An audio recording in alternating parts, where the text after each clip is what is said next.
The next developer on the list developed a game that is not only highly inappropriate for kids. Oh nah, bro, there is no reason why you should be doing that emote on the dance floor in Roblox. Wait, no, cancel this game immediately. The 7 Deadly Sins as Roblox games. These are 7 Roblox games that perfectly embody the 7 deadly sins, and today we'll be discussing all of them, starting with pride, which refers to the excessive belief in one's own abilities with an inflated ego of self-importance and arrogance. While many games have fallen victim to this sin, none can match the level of Adopt Me and its community.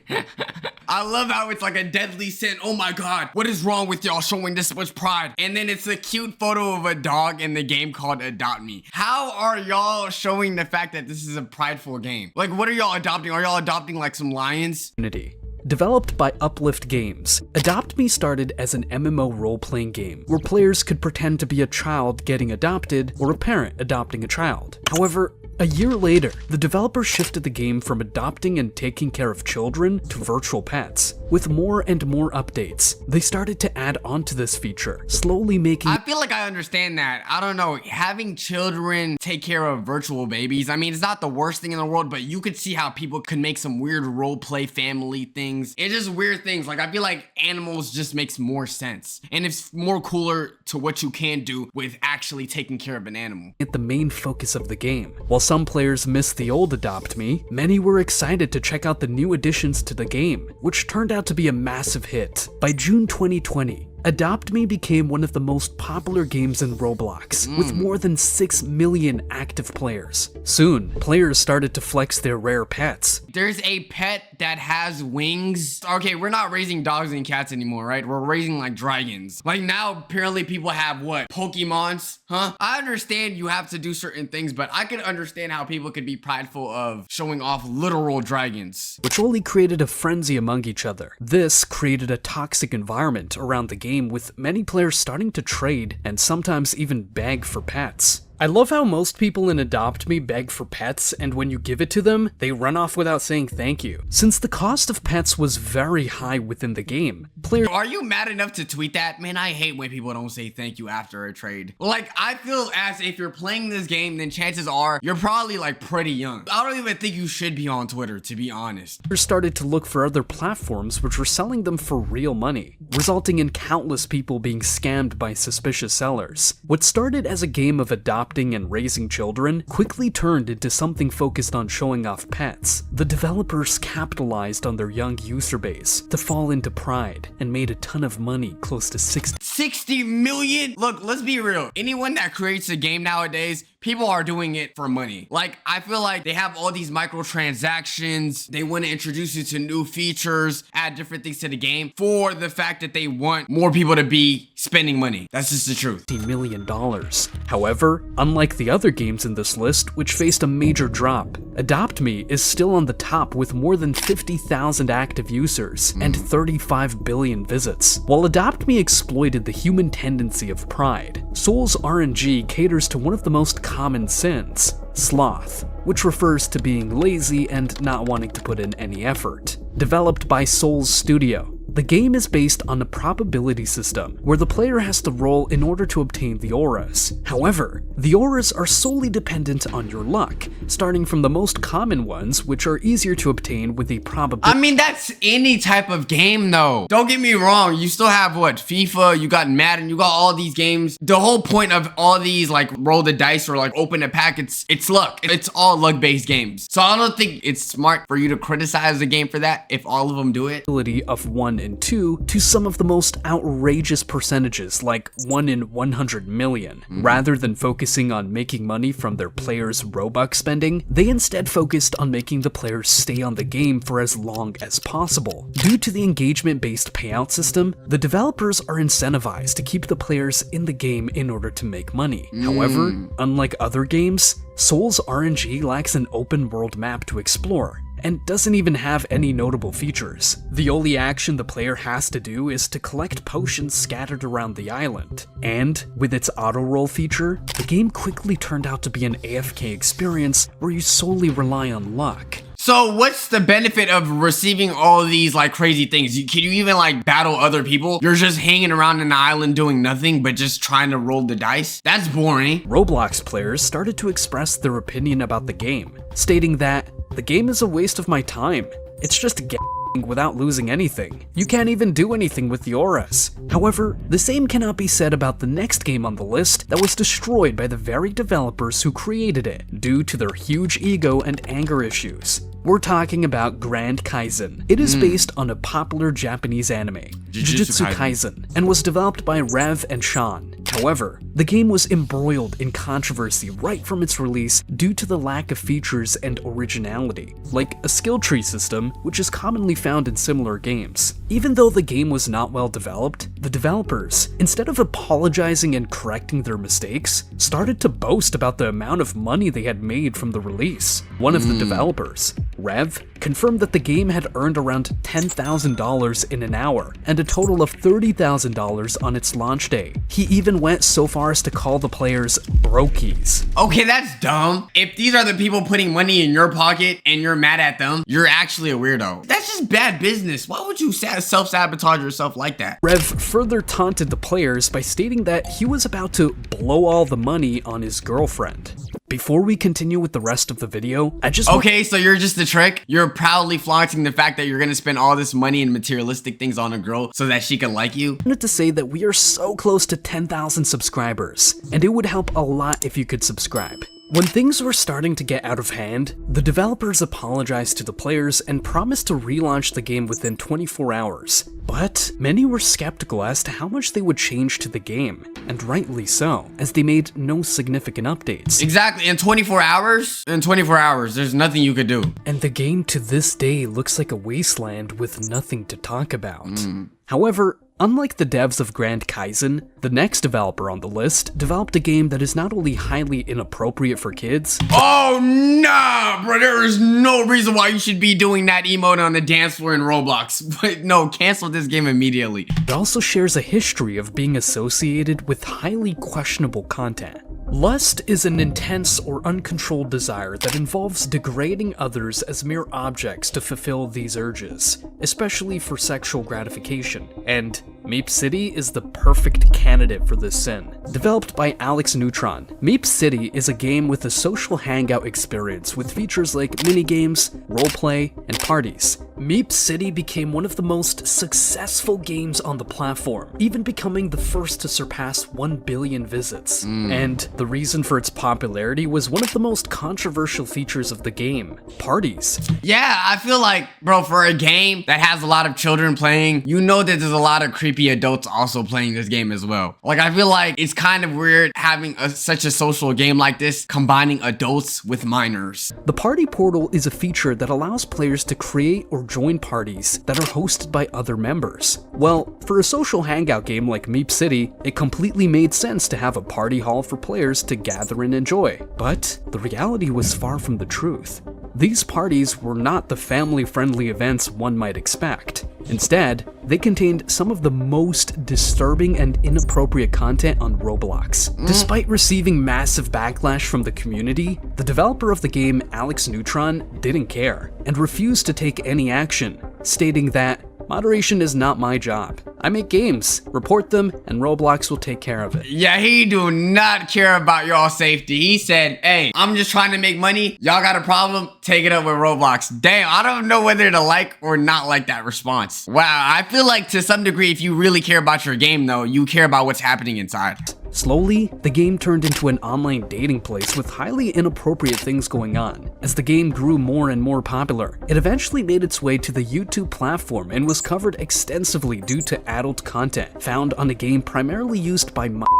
This was quickly noticed by Roblox, and after a lot of scrutiny, the parties were removed from the game on February 16, 2022. After the removal of parties, a lot of players lost interest in the game and blamed Alex Neutron. All the backlash, bypassing, inappropriate behavior, and party removal on Meep City could have easily been prevented if Alex hired a moderation team or a work. That's true. But I feel like to some degree that's what he gets. If you don't want to control your game, then your whole game is going to get shut down. So now he's not even going to be getting paid. But if you're that careless about not wanting your game to feel safe, then yes, I do feel like the game should be canceled. Report system instead of being stubborn and relying on Roblox. Now, Meep City is just a shell of its former past with less than 5,000 active users. However, the next game on the list was created by one of the most famous and well-respected developers of the platform, and represents Envy.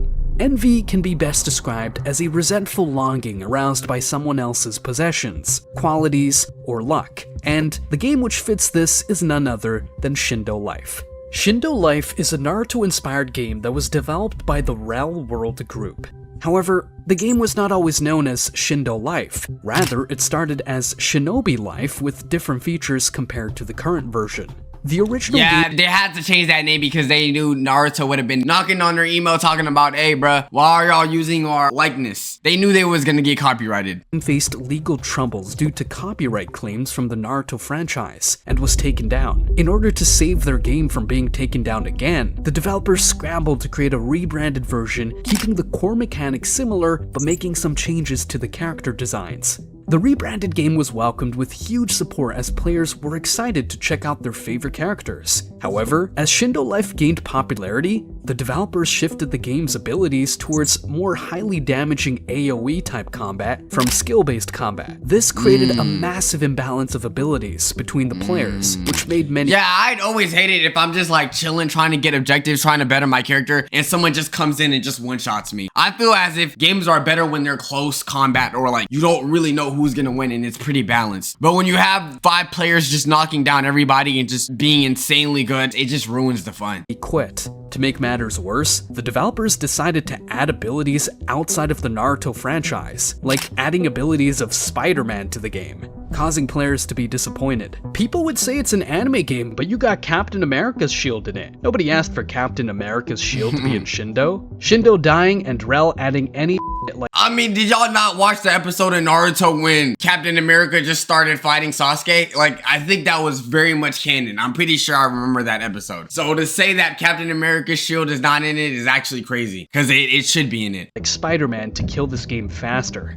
Though it was not welcomed by many, the game still racked in a lot of players. However, things were slowly going downhill, as many people stopped playing with no interest whatsoever. So, the developers decided to drop the race update, which was the final nail in the coffin as many players left the game for good, with some calling it simply weird.